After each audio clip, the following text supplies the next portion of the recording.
اعوذ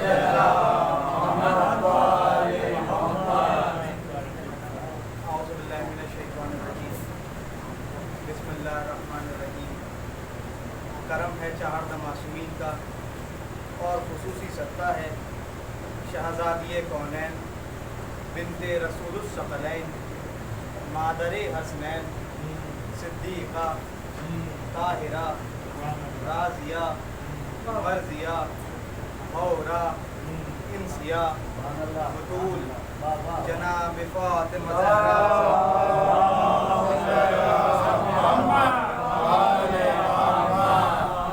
اب ظاہر سی بات ہے اگر کسی انسان کے سامنے آسمان پہ چلنے کا موقع نہ آیا ہو تو وہ کبھی کبھی فرش مجلس پہ آ کے بیٹھ جایا کرے، اس سے معلوم ہوگا کہ اس کے قدم وادی قاب و قوسین پر رکھے جا رہے ہیں۔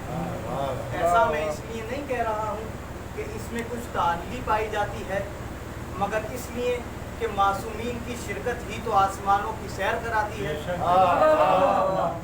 اب وہ چاہے سرحد معراج ہو یا سرحد مجلس، وہاں بھی عصمت کا سلسلہ ہے، یہاں بھی عصمت کا سلسلہ ہے۔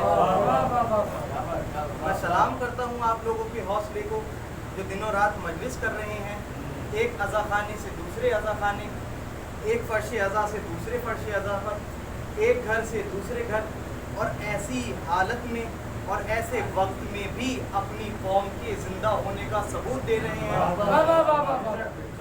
جہاں ساری دنیا میں وبا پھیلی ہے مگر ہماری قوم عزا میں مشغول ہے۔ مگر میں آپ کو بتا دوں کہ یہ عزا ہی تو ہے، یہ عزاداری ہی تو ہے جو بڑی سی بڑی وبا کو ختم کرتی ہے۔ کیا آپ بھول گئے سن 61 ہجری میں بھی ایک وبا پھیلی تھی جو بہت ہی خطرناک وبا تھی؟ وہ وبا اتنی خطرناک تھی، وہ صرف جسمانی یعنی فزیکلی نقصان نہیں دیتی تھی بلکہ روحانی یعنی اسپرچولی بھی بہت نقصان دیتی تھی۔ آپ اندازہ لگائیں کہ وہ کتنی خطرناک وبا تھی۔ اگر کسی شخص کو وہ وبا ہو جائے، وہ بیماری ہو جائے، تو وہ دنیا کے لیے آخرت سے سودا کر لیتا تھا۔ اتنی خطرناک بیماری تھی یہ۔ اچھا چلیے، اگر کوئی وبا پھیلتی ہے، کوئی بیماری پھیلتی ہے، تو اس بیماری کے سمٹمز بھی تو ہوتے ہیں، اس بیماری کی پراپر ٹیسٹنگ بھی ہوتی ہے، اس بیماری کے پریکاشنز بھی ہوتے ہیں، اس بیماری کا اوریجن بھی ہوتا ہے کہ بھئی فلاں مائکروب سے یا فلاں بیکٹیریا سے یا وائرس سے یہ وبا پھیلی ہے۔ جو وبا سن 61 ہجری میں پھیلی، ضرور اس کے بھی کچھ نہ کچھ سمٹمز رہے ہوں گے، ضرور اس سے بھی بچنے کے لیے کچھ نہ کچھ پریکاشنز رہے ہوں گے، ضرور یہ معلوم کرنے کے لیے کہ کسی بندے کو یہ بیماری ہے یا نہیں ہے کچھ ٹیسٹنگ بھی رہی ہوں گی۔ تو ذرا نظر ڈال لیں کہ اس وبا کے سمٹمز کیا تھے، اس وبا کی ٹیسٹنگ کیسے ہوئی، اس وبا سے بچنے کے پریکاشنز کیا تھے۔ تو میں آپ کو بتاتا چلوں کہ اس وبا کے سمٹمز بہت ہی کامن تھے جو آپ عام طور پر دیکھ سکتے ہیں: باطل، کفر، جھوٹ، بغض، نفاق، جلن، حسد، اہل بیت سے بیزاری،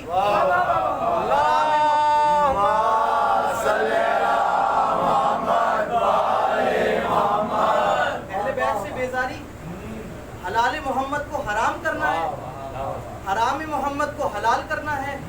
یہ اس وبا کے کچھ کامن سمٹمز تھے جو دیکھے جاتے تھے کہ آدمی کو اگر یہ وبا ہو گئی ہے تو وہ نفاق والا رہے گا، جلن کرنے لگے گا، حسد میں رہے گا، جھوٹ بولے گا، اہل بیت سے بیزار رہے گا، آخرت کو بھول جائے گا، دنیا دنیا کرتا رہے گا۔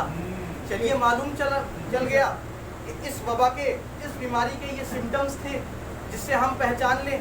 مگر اس بیماری کی ٹیسٹنگ بھی تو ہوتی ہوگی، ایسا کوئی نہ کوئی ٹیسٹ بھی رہا ہوگا کہ جس سے یہ پتہ چل جائے کہ یہ بندہ یا فلاں شخص اس وبا میں، اس بیماری میں پازیٹیو ہے یا نگیٹو۔ اس کا بھی ضرور کوئی نہ کوئی ٹیسٹ رہا ہوگا۔ تو اس کا بہت چھوٹا سا ٹیسٹ ہے، میں آپ کو بتا دیتا ہوں۔ 3 سوال پوچھ لیجئے گا، آپ کو خود پتہ چل جائے گا کہ یہ شخص یا یہ بندہ اس وبا میں مبتلا ہے بھی یا نہیں۔ ٹھیک ہے، غدیر کا واقعہ سن لیجئے گا یا سنا دیجئے گا؟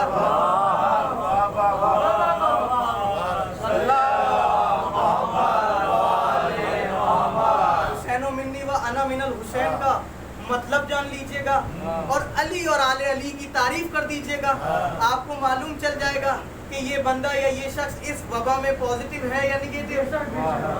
تو یہ ٹھہرا اس وبا کا ٹیسٹنگ. اس وبا کی ٹیسٹنگ کیسے ہوگی کہ کیسے معلوم چلے گا؟ آپ نے اس وبا کے سمٹمز جان لیے, اس وبا کی ٹیسٹنگ جان لی. اب باری ہے اس وبا سے بچنے کے پریکاشنز کی, یعنی کچھ نہ کچھ ایسے طریقے رہے ہوں گے کہ جس سے ہم اس وبا سے دور رہ سکتے ہیں, اس وبا سے بچ سکتے ہیں. تو ہمارے اور آپ کے آخری رسول حضرت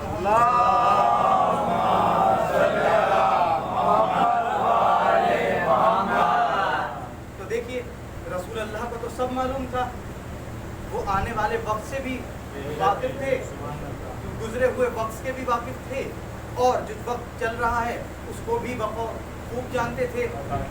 تو رسول اللہ نے اپنے آخری وقت میں کہا کہ لاؤ مجھے کاغذ و قلم دے دو.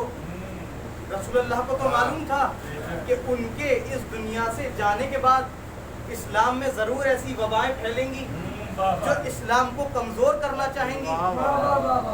تو رسول اللہ نے اپنے آخری وقت میں کہا اپنے اصحاب سے کہ لاؤ مجھے کاغذ و قلم دے دو, میں تمہیں ان وباؤں کا جو پھیلیں گی اس کے پریکاشنز لکھ کے دے دوں گا, ان سے بچنے کی طریقے لکھ کے دے دیتا ہوں, ان وبا سے بچنے کی ڈیٹیلڈ ویکسین بنا کے تمہیں دے دیتا ہوں. لاؤ مجھے کاغذ و قلم دے دو. مگر کیا کریں وہ لوگ جو چاہتے تھے کہ ایسی وبائیں اسلام میں پھیلیں, انہوں نے کاغذ و قلم دینے سے انکار کر دیا. انہوں نے نہیں دیا, کہا ہم آپ کو کاغذ و قلم نہیں دیں گے, ہم آپ کو کاغذ و قلم نہیں دیں گے. تو رسول نے کہا چلو ٹھیک ہے کوئی بات نہیں, اگر مجھے کاغذ و قلم دے دیتے تو میں تمہیں ڈیٹیلڈ اسٹرکچر لکھ کے دے دیتا, اس کی پراپر ویکسین بنا کے دے دیتا. لیکن کوئی بات نہیں, اب نہیں دیتے تو کوئی بات نہیں, چلتا ہے. میں تمہیں زبانی بتائے دیتا ہوں, لو زبانی سن لو. میں تمہارے بیچ میں دو چیزیں چھوڑے جا رہا ہوں, ایک اللہ کا کلام یعنی قرآن چھوڑے جا رہا ہوں, اور ایک اہل بیت کو چھوڑے جا رہا ہوں. اب جب بھی جہاں بھی کبھی بھی کوئی بھی وبا پھیلے تم ان دو چیزوں کا سہارا لے لینا, انشاءاللہ کسی وبا میں مبتلا نہیں ہوگے.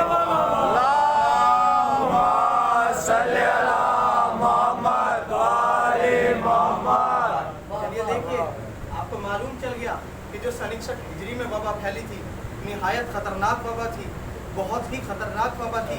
لیکن ہمیں اس کے سمٹمز پتہ چل گئے, ہمیں اس سے بچنے کے پریکاشنز بھی پتہ چل گئے, اس کی ٹیسٹنگ بھی پتہ چل گئی.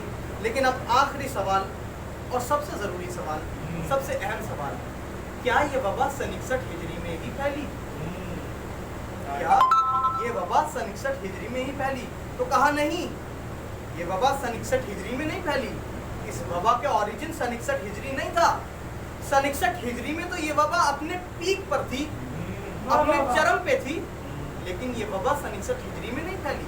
تو ہم نے اب تاریخ کو پڑھنا شروع کر دیا, ہم نے تاریخ کی کتابیں نکالی اور پنوں کو پلٹنا شروع کر دیا. ہم دیکھتے جاتے تھے اور پڑھتے جاتے تھے, اور معلوم ہوتا جاتا تھا کہ یہ وبا ابھی اور پرانی ہے, یہ وبا ابھی اور پرانی ہے, یہ وبا ابھی اور پرانی ہے. پھر تاریخ کی کتابوں میں ڈھونڈتے آخرکار ہم اس وقت میں پہنچے کہ جب لوگوں کے ذہنوں میں اس وبا کا وائرس دکھا. یعنی ہم اس وقت میں پہنچے کہ جو وقت اس وبا کی وائرس کا اوریجن تھا.